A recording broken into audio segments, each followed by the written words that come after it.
I open my case, tighten my bow, pluck a string to tune. I love to listen to it chirp across the echoing room. My friends are in class reading about a famous English king, but I am training this wooden bird upon my arm to sing.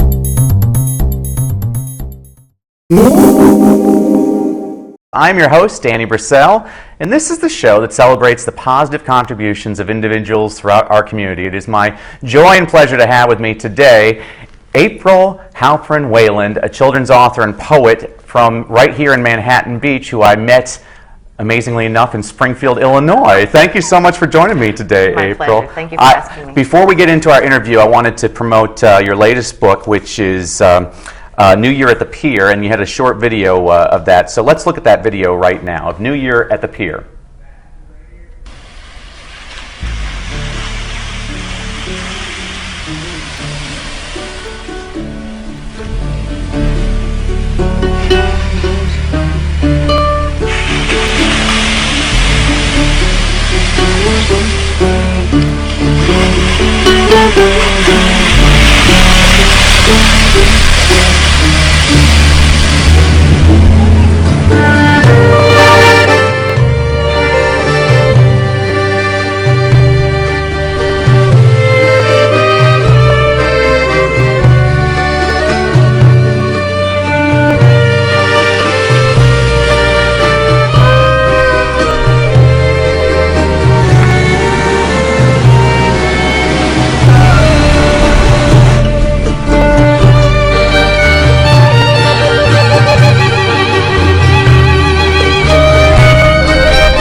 Available wherever good books are sold. I love that. That's a nice touch. And I failed to mention before we went to that it actually won the Sidney Taylor Gold Medal, which is the highest honor bestowed by the American Jewish Library Association. Tell us what inspired you to write that book, April.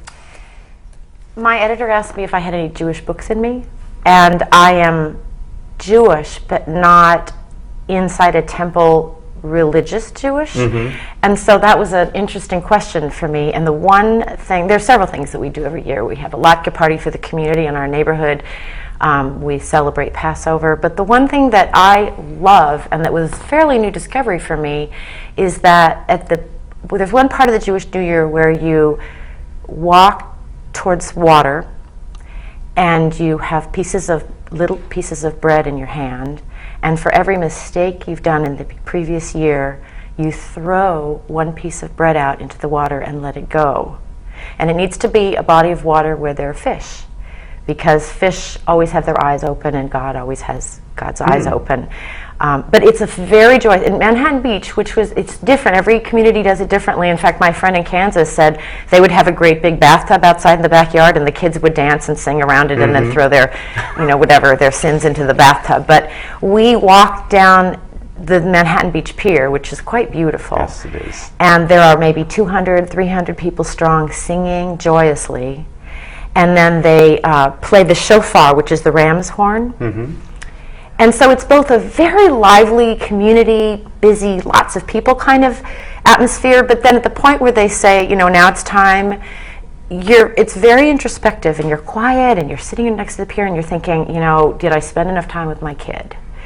Boy, I really would like to take more time to do such and such. Gee, I wish I wouldn't have had it. And each time you throw it out into the sea, it's a very quiet, it's very spiritual. Wow. And I feel like you're outside in the wind and the waves, and the seagulls love it because they get the extra bread, right? So it's called Tashlik. Wow. And it's just a small part of the Jewish New Year. You need to email me the next time that happens. That sounds wonderful. I mean, that sounds like something that so self-help Anyone therapists can could come. use. Yeah, absolutely. And that's what I love, is how inclusive that kind of experience really is. And the Jewish New Year is anywhere between like the end of September and the beginning of October. It varies. Every Dodger fan will know that. Yeah. Now, what made you become a children's poet? I'd always written. And I'd always written poetry. And I think a lot of young people do, especially in the turbulent middle school years and in high school, where for me and for a lot of kids, it was a way of going, how am I really feeling? And I don't have anyone to tell this to, but I can tell a piece of paper. And I would actually stay up really late at night, and I would wait until everybody in my household was asleep, and then I would type on our old typewriter to all hours of the night. And if someone was coming, I'd get really quiet and I'd pretend I was asleep. And that was the beginning for me. And there was one poem I wrote about some really horrible bombing in Vietnam with napalm. And it was just agonized me, and I just wrote about it, and then I slipped it under my older sister's door, and in the morning she had written me this amazing poem in response to calm me and to make sense for me in the world. So what a cool story. I mean, there was a story I once read, I can't remember the name of the author, but he wound up winning the Pulitzer Prize, and when he was 6 years old, he wrote Truman Capote a note. When he was 6? Yeah, when he was 6, that I had read your book and everything, and shared his own story with Truman Capote, and Truman Capote wrote him back, and the note he wrote was, good story, poor spelling, send more. And for the next 20 years, they had this correspondence together, and I thought, my God. And that's always been my experience with children's authors and poets, is they're very good about communicating back with kids that write them. And that was one of the things I was intrigued about when I met you in Springfield. We were at a reading conference, and you were with some other children's authors and poets, and you really inspire kids how to write. What got you involved in that? That's called teachingauthors.com, and we're 6 authors who also teach writing. And so our target audience is other teachers who teach writing, aspiring writers of all ages, and anybody else who's interested in children's literature. And so there were 6 authors who had decided they wanted to become part of a blog, and then one of them dropped out.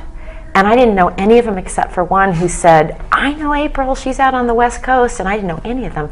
And I thought, I don't know anything about this thing called blogging, so I'll blog for a while, and then I'll slowly and politely tiptoe away.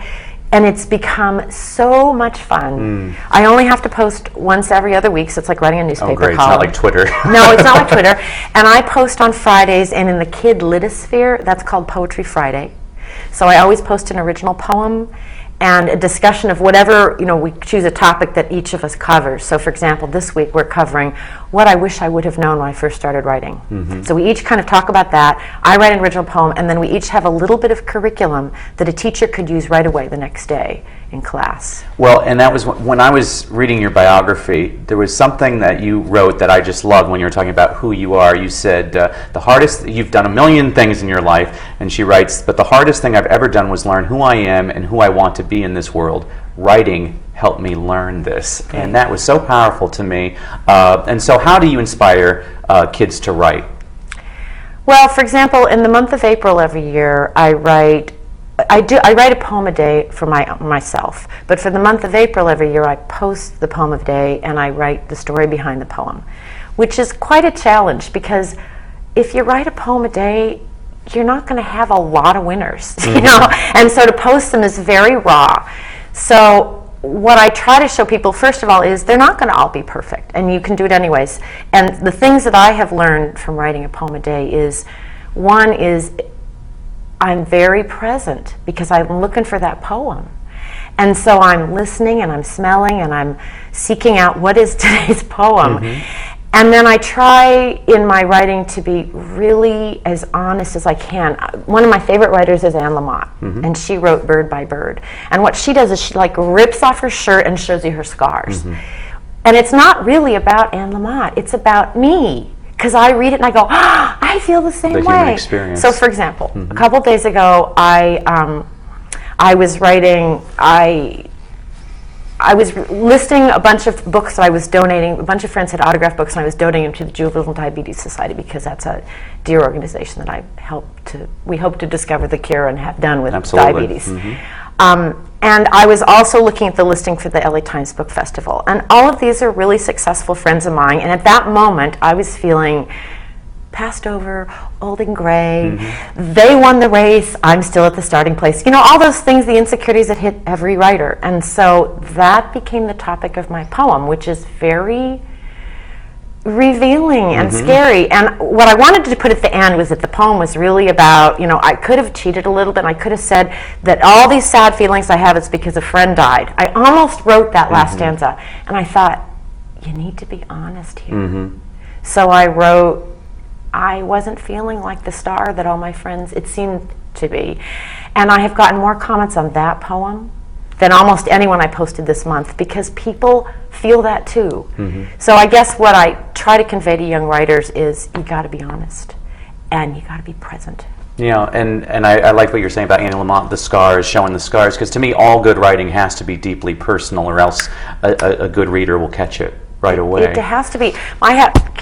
Keep going. I have a wonderful teacher named Tony Lee who teaches poetry in Manhattan Beach, and he talks about writing from here, which is sort of journalistic, and writing from here, which is rather narrative. And he said, what you want to do is write from the gut. And you know when you're writing, you know when it's right from here, or when you're just lip service. Yeah, you're sort of disguising it. You're giving yourself an out. Yeah. You know that when you're not willing to go quite so deep. Now, were your parents prophetic to name you April, and that just happens to be National Poetry Month? Actually, both of them had a lot of artistic abilities and qualities. My mom is a concert pianist. She was the pianist for the Cleveland Orchestra, and she continues to play. She's 88, and she continues to play every day today. Wow, how cool is that? My father was a farmer, but he wrote poetry on his spare time, and he studied art, and he was just fabulous. But they named me after an Ogden Nash poem called Always Marry an April Girl.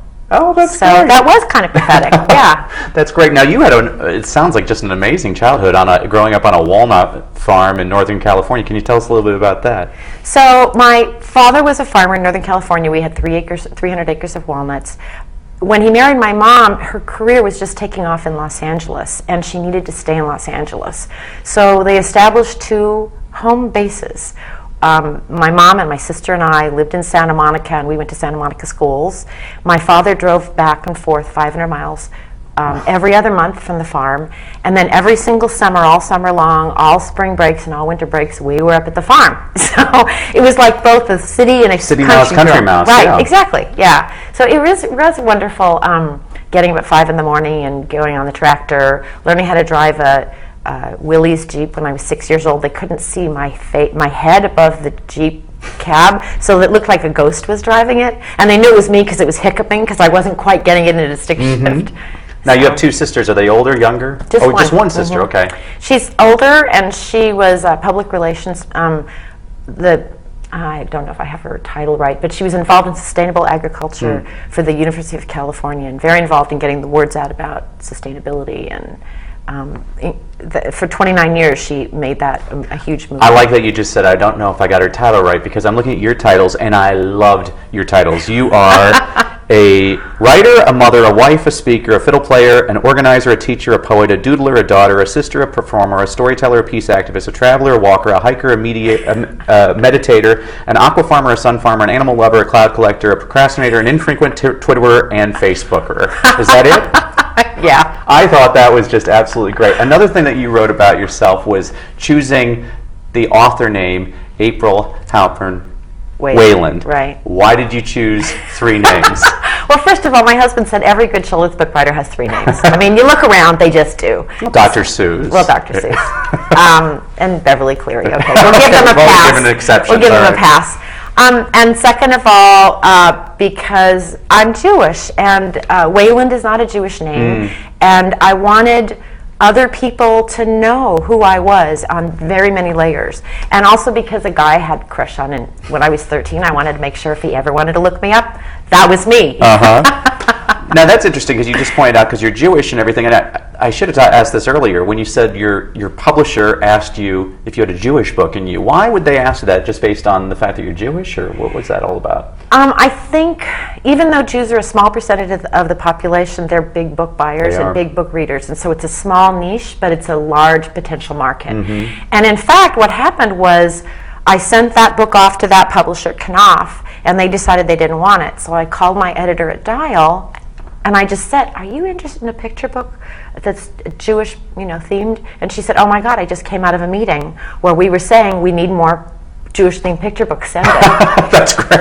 It's like, who whole knew? Genre. Right, who knew? So that is absolutely fascinating. I want to make sure I don't forget this. The website for April is aprilwayland.com. We'll show that on the screen for everybody. aprilwayland.com. She has all kinds of fantastic materials. Many of those materials promote her most recent book, A New Year at the Pier. But talk a little bit about some of your other books that you've written. A lot of them are out of print, which drives me crazy. I talk about this with people. A lot of people don't realize the average shelf life for a children's book in America is about 4 years, and then you can't find it. No. Tell us a little bit about those gems that are in your garage. Well, it used to be a guarantee of immortality, and then it was an 8-year span. To Rabbit Town was my first book, and that was in print for 8 years, and it sold 64,000 copies and was a blue ribbon reader, and it got a lot of 64,000 copies is a lot, by the way. A lot of people don't know how many books it takes to be a bestseller. And right. I've been told, because publishers always keep it very close to the vest, but I've been told if it sells 10 to 15,000, they consider it a bestseller. So that's a huge success. It was called the Blue Ribbon bestseller. Yeah, and then the next book went in and out of print in the blink of an eye. Who knew? So To Rabbit Town and several others we're bringing back as ebooks, and we're experimenting with that. It's a very fascinating process because when you write poetry, you want the words to be in exact alignment. But on a Kindle, one of the advantages is you can increase the font size, which throws the alignment off, and even which words land on which page next to which picture. So it's a very fascinating program challenge. What kind of styles of poetry do you prefer when you're writing poetry? It depends upon the poem. My wonderful teacher, Myra Cohn Livingston, was this amazing teacher. If you ever have a chance, look her up. And I worked with her for 12 years. And she taught us both forms of poetry, different challenging forms. She had us write them like practicing the scales. But also, sometimes she would just give us one word and say, go and write a whole week's worth of poems on this one word. Oh, that's great. Or again, she would ask for that inside deep gut feeling, write about that gut feeling. For me, writing a poem a day, sometimes it really is a gut feeling, and sometimes it's that really funny, like last night, my dog, who has a huge tail, was thumping it on the floor, on the carpeted floor, and I knew my husband was coming into the room. And I thought, that's like a noisy smile. His noisy poem smile, is a noisy, his tail is, and I thought, that's a haiku, because I don't need to write much more than that, right? If I'm stuck, one of my favorite things to do is to take a poetry book off the shelf or go on the internet and find a poem that I like and imitate its style, its rhythm, and its rhyme exactly. And that's really fun. It's like constructing a puzzle. And then I use a rhyming dictionary online and a thesaurus online, and it's like having these amazing tools. And I go, does that work? Does that work? And understand that if you use rhyme, it can take you completely off course, which sometimes is fun and sometimes doesn't serve your topic. These are great tips for young writers. It's something when I used to teach little kids, I really think poetry is the most underutilized resource in our schools today. I used to teach the kids all types of poems, acrostics and cinquains and haiku and basic rhymes. And I always told the kids, if you don't know what kind of poem you wrote, just call it free verse, because there's no rules to that. And we used to have once a year a thing called Coffee House Night, where the kids and I would wear turtlenecks and berets and we'd make coffee for the parents, and we had an open mic and the kids would share their poems. And the best one I ever got was from a little boy named Tyrell, and he gets up there and he's like, recess, so cool, free verse. You always got to watch the little boys. It's attitude.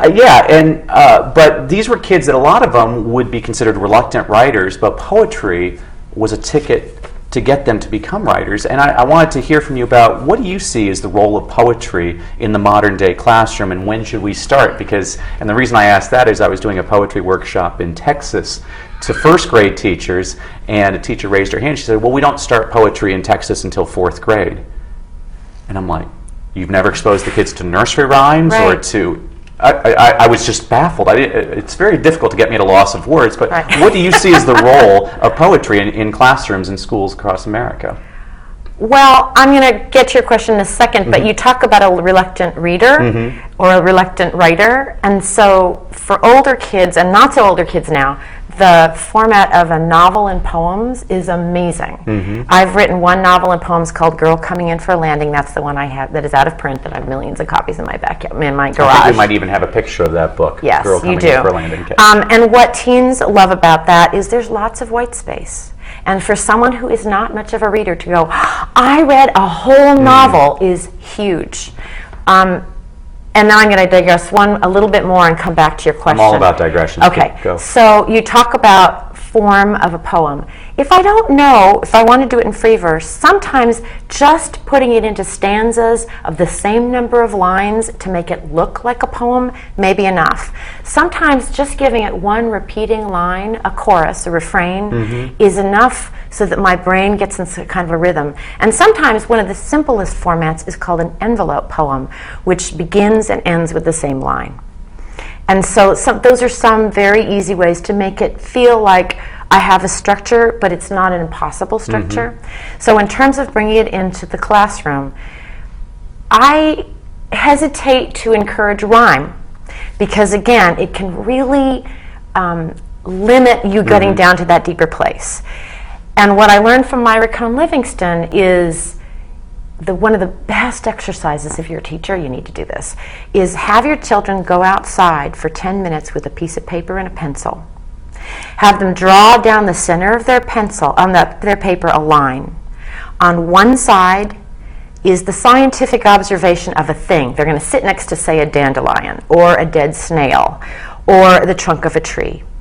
And they're going to look at it. And on the one side, the scientific observation side, they're going to say all the things that anyone sitting next to there would agree with. It's 5 inches long, it's brown and gray, and we're talking about a snail now, say. You know, it's clearly dead, and then you think through all the senses. It smells, it tastes. You don't want to taste a dead snail, but, you know, all these things. So you write that side. On the other side, which would be letting your thoughts go free, what does this remind me of? Does the curve of the snail remind me of being in a circus and some curve of a wave of a flag or something? Does the feel of the shell remind me of my grandmother's hand for some reason? Anything that sets you off, and you come back with 2 lists, the facts and the feelings. And then you have the student circle 1 and have them go off on a poem. So that what they get is something they never would have thought about if they were sitting at their desk. Or if they choose to describe a snail, it's really the snail, not that stereotypic snail that you're thinking of when you're sitting in class. I think that's really one of the best ways to get kids to be writers, too, is to give them, you had said this earlier, how you copy your favorite poems. Right. And I mean, that's really, giving kids structure is one way to get them to be good writers. The other thing, I think, is giving kids an audience. Having them blog and do things like that. Now we're starting to wrap up on time, and I'd be remiss if I didn't have you read a couple of your favorite poems. So would you please share with us some of your favorite poems that you've written? I'd love to. I would also like to put in a plug for a wonderful ebook that's available for 99 cents. It's only available ebook, and it's an anthology of children's poems, 30 poems and 30 poets, and it's called Poetry Tag Time. And the wonderful thing about this first of all, you don't need a Kindle or a reader or anything. You can download it on a computer. And it's edited by Sylvia Vardell and Janet Wong. Janet is a wonderful poet, and Sylvia Vardell is from Texas, and she's like the go-to woman about children's poetry. And so each poet writes a poem, and then they send it to the next poet, who finds something in that past poem that sets them off. And then they write their poem, and then send it to the next one. It's tag. It's poetry tag time. So it's really That's another worth great looking up. exercise for kids. It can be. And again, I want to make sure everybody knows the website's aprilwayland.com, and I'm sure that they can access that through your website. Now, Click on we're poetry. starting to wrap up, so Okay. let's share a couple of poems, All right. April. So the first one in which I really got when I was working with Myra Cohn Livingston, that you can put a whole bunch of ideas on a page, but you may just want to simmer it down to the essence, is this. When she asked us to write about your experiences with music as a child. And so I wrote, taking violin at school. I open my case, tighten my bow, pluck a string to tune. I love to listen to it chirp across the echoing room. My friends are in class reading about a famous English king, but I am training this wooden bird upon my arm to sing. One of the things I love about poetry is it awakens the senses. I mean, good writing should awaken the senses, and I felt my ears perking up immediately with that. Well, and what Myra says is, show us something in a new way. That you've never seen before. I was experimenting with it's called a reverso or a mirror poem, which is you write a bunch of sentences and then you back out of the poem writing the same sentences in the opposite order. Okay. So and it was for an anthology about math, so I used something called symmetry, which is like a leaf is symmetrical because it exactly reflects itself in a mirror. So I wrote symmetry. Like little rivers spilling to the center, the lines of this leaf mirror each other. Two halves make a whole. Two halves mirror each other. The lines of this leaf spilling to the center like little rivers. What a cool structure for a poem. It's great. There's a wonderful book out by Marilyn Singer with Reverso poems, and it's all about like Goldilocks and all the fairy tales, but they're all Reverso poems. They're really worth going. Let's do one more. One more, okay. One more. Okay. Another thing I love is that you haven't memorized your poems. I always feel intimidated by the poets that have everything on the top of their head. I'm like, I need your cheat sheet. Usually. Oh, I do. Even when I play the fiddle, I need my music. So, Absolutely. okay. This is called Cat Act. These were published in Cricket magazine at various times. Great. The scruffy house cat aches to fly. She dreams all day of wings and sky. So tonight she climbs the ladder, mounts a platform, nothing matters except to catch a thin trapeze, then hold on tight with grace and ease. She swings herself by both front paws, then somersaults to wild applause of kitchen mice who, though dizzy, encourage Cat to keep her busy. You must just be a joy to classrooms to listen to.